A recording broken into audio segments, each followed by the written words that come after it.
kingdom of heaven is like the man, the master of a thriving ground, who rose before the sun began and sought for workers all around.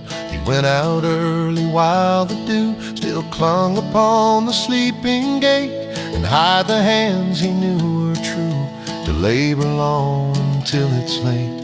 He promised them the common sum, the single denarius agreed, and sent them forth until the sun fulfilled the harvest that they need.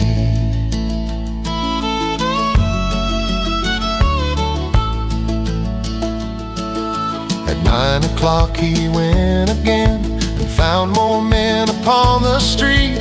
He hired them then and promised them a wage he knew would be complete. At noon and 3 the call went out. He brought them in for honest toil. They worked the length of every sprout and turned the heavy dusty soil. But at the final hour of day, when sweat was dried and shadows crept, he found the idle, told them, "Stay, why have you stood while others slept?" They said, "No man has hired us here."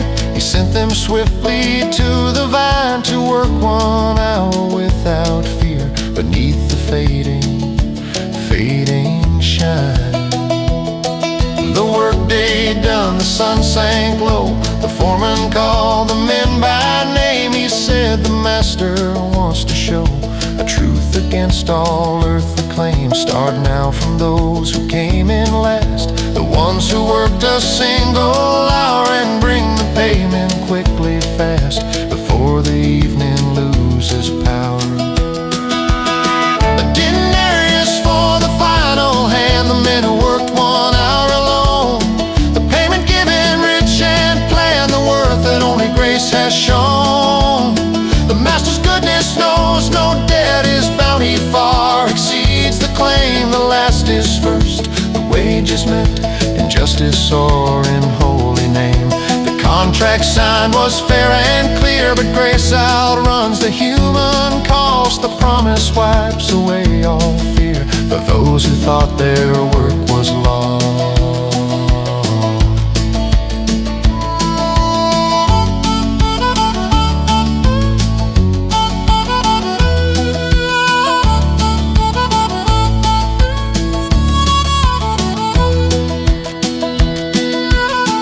Ones hired stood and watched the short-time laborers receive the full day's wage they had dispatched, and thought, "We surely will conceive a greater share for all the sweat we bore beneath the burning heat." The master knows we have not let a single task be incomplete.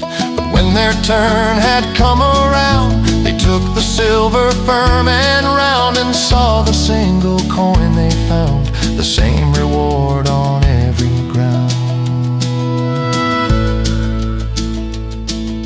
They grumbled softly in their heart, "This final group did but 1 hour, while we have worked the hardest part to prove our strength and show our power."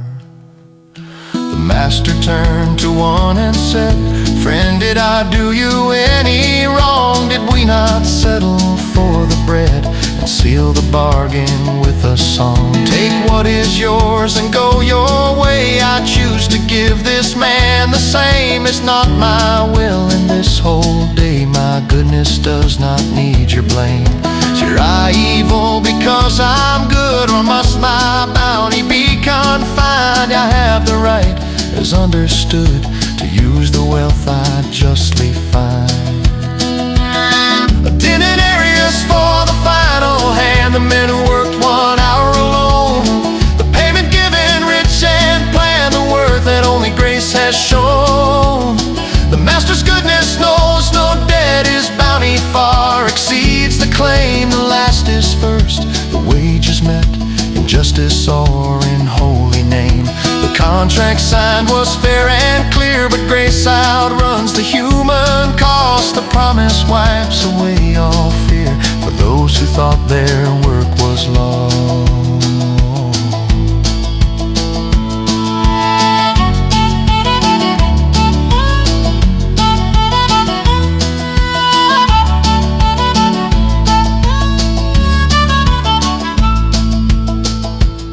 so the last will be first, and the first last.